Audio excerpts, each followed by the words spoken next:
Kita berteriak pun mengajarkan ajaran Alkitab yang sejati. Mereka mengatakan kamu yang salah, kamu tidak punya Roh Kudus. Buktinya kamu tidak kejang-kejang, buktinya kamu tidak bisa sikir raba-raba, maka kamu tidak punya Roh Kudus katanya. Ya, jadi mereka yang dipakai oleh setan menganggap mempunyai Roh Kudus, dan kita yang sungguh-sungguh dipenuhi oleh Roh Kudus menyatakan satu tatanan, ketertiban, kesopanan, keagungan, kemuliaan Tuhan. Shalom saudara terkasih dalam Tuhan Yesus Kristus. Salam jumpa buat saudara semua dimanapun saat ini berada di seluruh Indonesia, bahkan di luar Indonesia. Hari ini saudara, saya akan menanggapi video-video daripada kaum reformat, ya, khususnya Mbah Muri, ya saudara. Dan seperti pada judul ini bahwa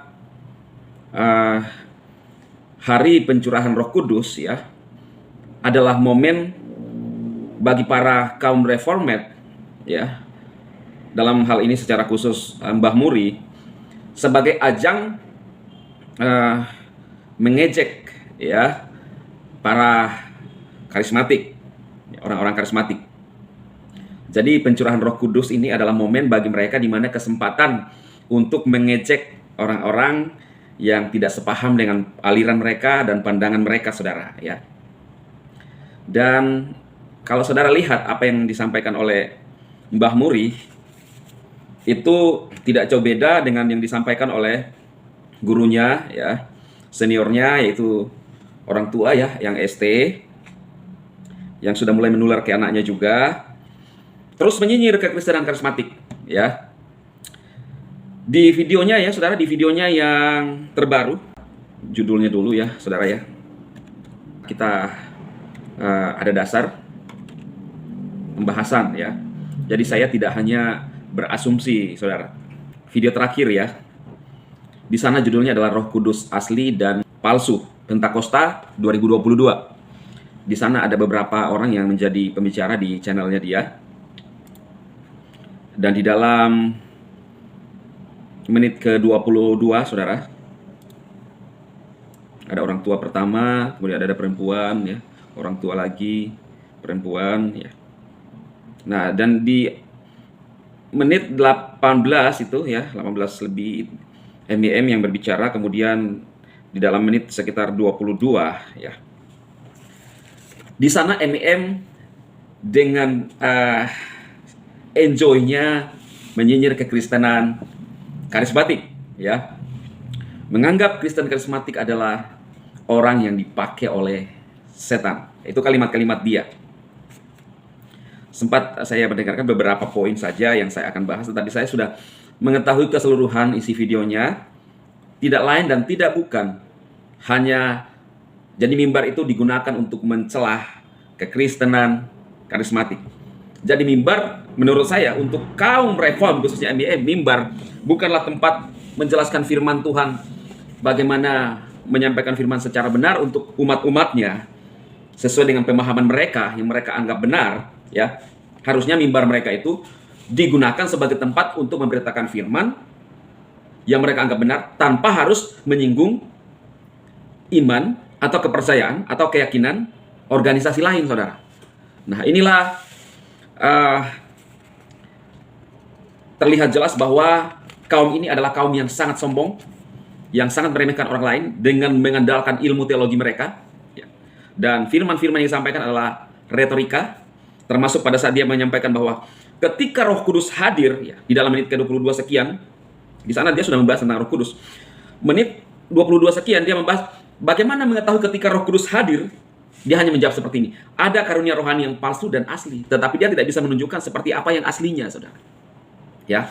Jadi hanya beropini dengan kalimat-kalimat dia, tidak jauh dengan si ST yang berretorika menyampaikan firman Tuhan tanpa dasar Alkitab yang benar. Kenapa? Karena terkontaminasi dengan teologi-teologi, ilmu teologi mereka yang bersumber dari buku-buku yang dibuat oleh manusia, referensi manusia, sehingga tidak bisa menafsirkan Alkitab secara benar.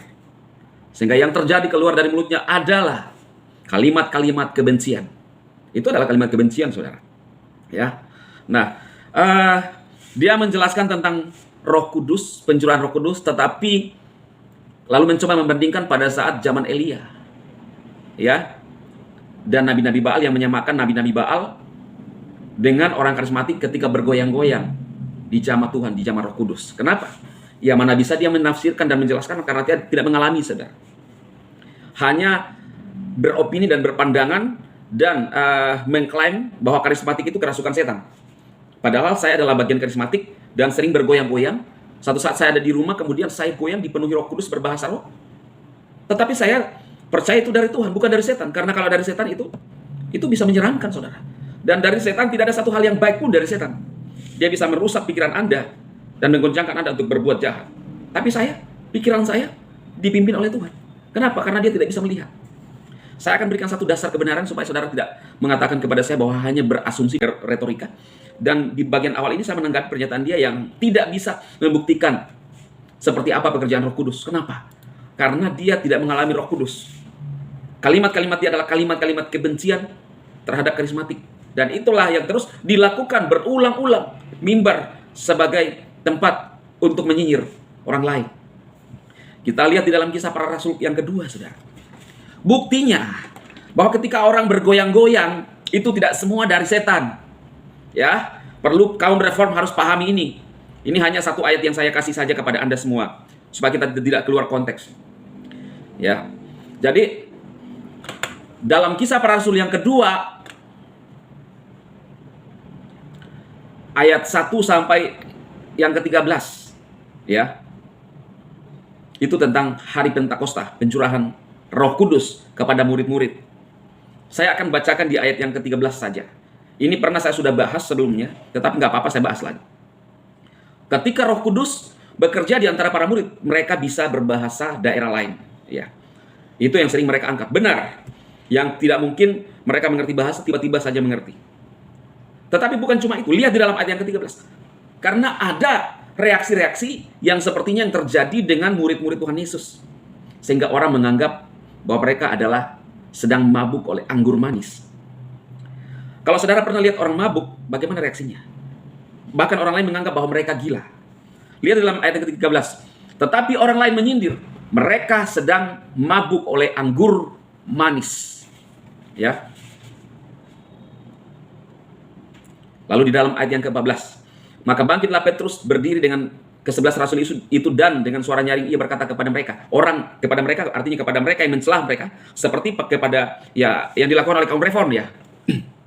Hai kamu orang Yahudi dan kamu semua yang tinggal di Yerusalem, ketahuilah dan camkanlah perkataan ini. Ayat 15. Orang-orang ini tidak mabuk seperti yang kamu sangka, karena hari baru pukul 9. Tetapi itulah yang difirmankan Elohim dengan perantara Nabi Yoel akan terjadi pada hari-hari terakhir. Demikianlah firman Elohim bahwa aku akan mencurahkan rohku ke atas semua manusia.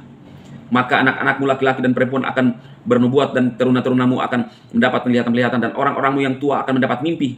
Juga kata dan selanjutnya. Jadi orang melihat murid-murid pada saat itu ketika terjadi pencurahan Roh Kudus.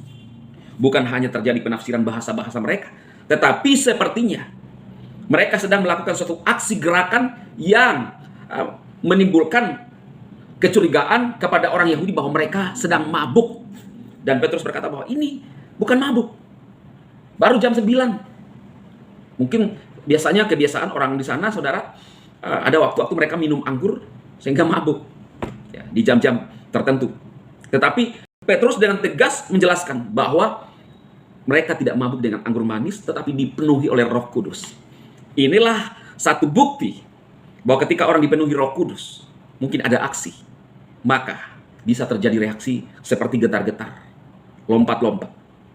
Tetapi itu bukan pekerjaan kuasa setan. Bukan paganisme. Bukan perdukunan, saudara. Memang justru kuasa setanlah yang mencoba menduplikasi apa yang dilakukan oleh pekerjaan Tuhan. Inilah yang tidak dipahami oleh kaum reform. Mereka menganggap termasuk DT, anak dari ST, menganggap bahwa Roh Kudus diikat dengan firman. Mana bisa Roh Kudus bekerja kalau diikat dengan firman? Itu menurut kamu. Jadi Roh Kudus itu adalah pribadi yang memimpin.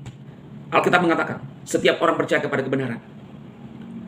Lalu si ST mengatakan bahwa Roh Kudus adalah hakim yang tertinggi.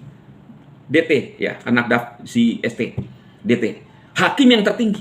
Dan saya tidak pernah melihat ayatnya bahwa Roh Kudus adalah hakim yang tertinggi. Karena tujuan ketika Roh Kudus datang dalam hidup orang percaya, dia akan memimpin kita kepada kebenaran, mengingatkan setiap apa yang pernah disampaikan oleh Yesus.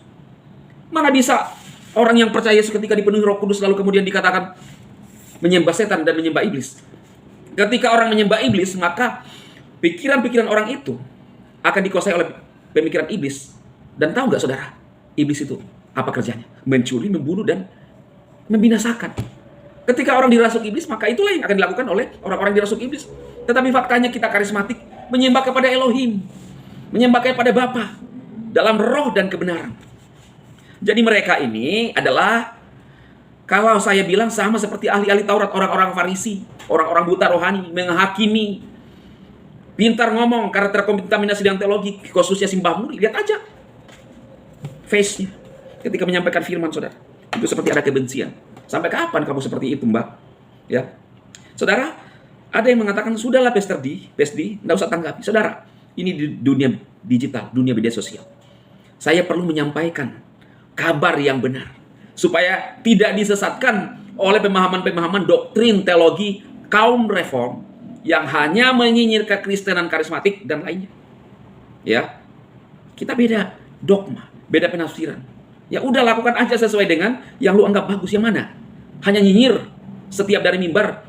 Tidak pernah, setiap saya lihat yang disampaikan, tidak pernah terselip dalam khotbah-khotbahnya itu untuk tidak menyinyir kekristenan karismatik. Ini kan tidak ada buah yang baik yang bisa dilihat dari mereka. Kebencian. Itu sebabnya kalau karismatik bertumbuh sampai menjadi GBI, ya, termasuk karismatik, ya, itu bertumbuh secara pesat di Indonesia karena apa? Ada buah, saudara. Sedangkan mereka itu, ya ibaratnya, ya saya balikin apa yang dilakukan oleh ST, ya kurus, tidak bertumbuh. Kenapa kurus tidak bertumbuh? Ya bagaimana mau bertumbuh? Apa yang dilontarkan oleh pemimpin-pemimpin mereka? Kalimat-kalimat kebencian. Tidak ada kasih di dalamnya. Menghakimi. Menganggap karismatik menyembah setan, dirasuk setan, mana mungkin? Pikiran saya adalah pikiran yang normal, coy. Pikiran yang waras. Tahu benar, mana yang benar, mana yang baik. Justru kamu yang tidak tahu mana yang benar, mana yang baik. Pekerjaan Tuhan ketika orang disembuhkan di jamaah Tuhan oleh pekerjaan Roh Kudus, lu anggap itu pekerjaan setan. Ini adalah sesuatu pandangan yang sangat-sangat konyol menurut saya, saudara. Karena itu, saudara yang melihat apa yang disampaikan, coba kita mulai berpikir secara akal sehat aja dulu. Tanpa kita memikirkan kebenarannya dulu. Benar gak yang disampaikan? Ya, karena bagaimana bisa mau mengetahui hal yang benar, hal yang baik saja mereka tidak bisa menerima secara akal sehat. Ketika kita mendoakan orang sakit, Pastor Adi Simon mendoakan orang sakit, karismatik mendoakan orang sakit, dianggap sesat. Orang datang kepada karismatik, dia doakan lalu sembuh, dianggap sesat. Lah ini adalah pemikiran-pemikiran yang tidak bisa membedakan hal yang baik. Bagaimana mau bisa membedakan hal yang benar, saudara? Karena itu, saya percaya bahwa saudara-saudara semua adalah orang-orang yang pintar, yang mengerti kebenaran yang sesungguhnya. Alkitab adalah segalanya di atas doktrin teologi, saudara. Kita kembali ke Alkitab. Biarlah firman Tuhan yang saya sampaikan memberkati saudara semua, menjadi rema buat kita semua, dan bisa mengetahui pandangan kaum reform adalah pandangan yang sangat menurut saya keliru, hanya menyesat-nyesatkan orang. Mari kita melihat buah yang dihasilkan. Tuhan memberkati saudara semua. Amin. Amin.